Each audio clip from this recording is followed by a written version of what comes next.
Hello বন্ধুরা, welcome back to my channel the glam life.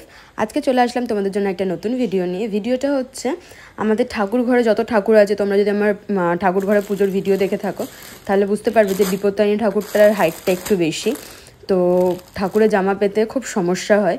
তো ওর জন্য আমি ঠিক করি কি, আমার কাছে মেশিন আছে, যখন আমিই বানিয়ে নিই। আমি বিপত্তারিণী ঠাকুরের জামাটা বানিয়েই নিই নিজেদের থেকে। প্রথমেই যে জামাটা দেখালাম সেটা হচ্ছে ঠাকুরের আগের বছরের জামা, তো ওই জামারই মাপের বানাবো, সেই কারণে আমি জামাটা নিয়ে এসেছি। আর এটা হচ্ছে আমাদের কালী পুজোর ঠাকুরের যে পুজোটা হয়েছিল তখন ঠাকুরকে এই শাড়িটা পরানো হয়েছিল, লাল শাড়িটা।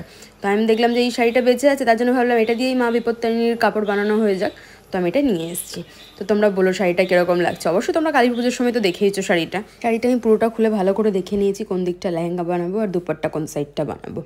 আর এটা হচ্ছে আমার সেলাইয়ের বক্স, তো এর মধ্যে সব জিনিসপত্র আছে, সরঞ্জাম সেলাইয়ের। এখান থেকে আমি এখন মেজারমেন্ট টেপটা বার করে নিয়েছি। লেহেঙ্গার যে মাপটা সেটা আমি এখান থেকে নিয়ে নিচ্ছি, কারণ আমি এই যে ডিজাইন পার্টটা আছে এটা আমি লেহেঙ্গা বানাবো।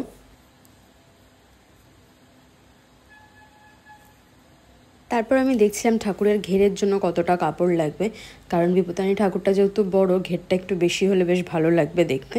তার জন্য আমি ঘেরের জন্য কাপড় কতটা নেব সেটা দেখে নিলাম। এবারে আমি কাটবো হচ্ছে ঠাকুরের জন্য দুপাট্টা। এই যে রেড পোর্শনটা, এটা দিয়ে দুপাট্টা বানাবো। প্লেন হয়ে যাচ্ছে, আমি ভাবলাম কি আগে বানিয়ে নিই আর পরে জড়ি লাগিয়ে দেবো কোনো। আর এটা হচ্ছে আমার একটা মেশিন, আর একটা মেশিন মায়েদের রুমে আছে। তো আপাতত আমি এই ইলেকট্রিক মেশিনটাতেই কাজ করি। তো চলো এখানে লেহেঙ্গাটা স্টিচ করা স্টার্ট করে নিলাম।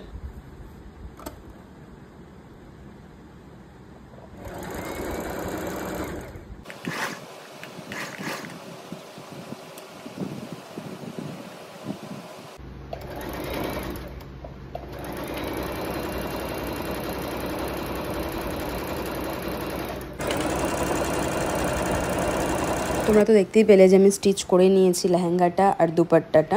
তো দুপাট্টা লেহেঙ্গার কি ফাইনাল লুক এসছে সেটা তোমাদেরকে আগে দেখিয়ে নিই।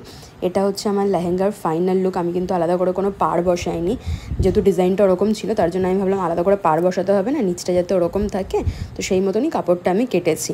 আর ঘেরগুলো দেখো কত সুন্দর এসেছে, কুচিগুলো খুব ভালো মতো পড়েছে। আর কোমরের সাইডটাতেও আমি পট্টি লাগিয়ে সেলাই করে নিয়েছি, শুধু দড়িটা ভরতে বাকি আছে। দড়িটা ভরে নিলেই আমার কাজ শেষ হয়ে যাবে লেহেঙ্গার।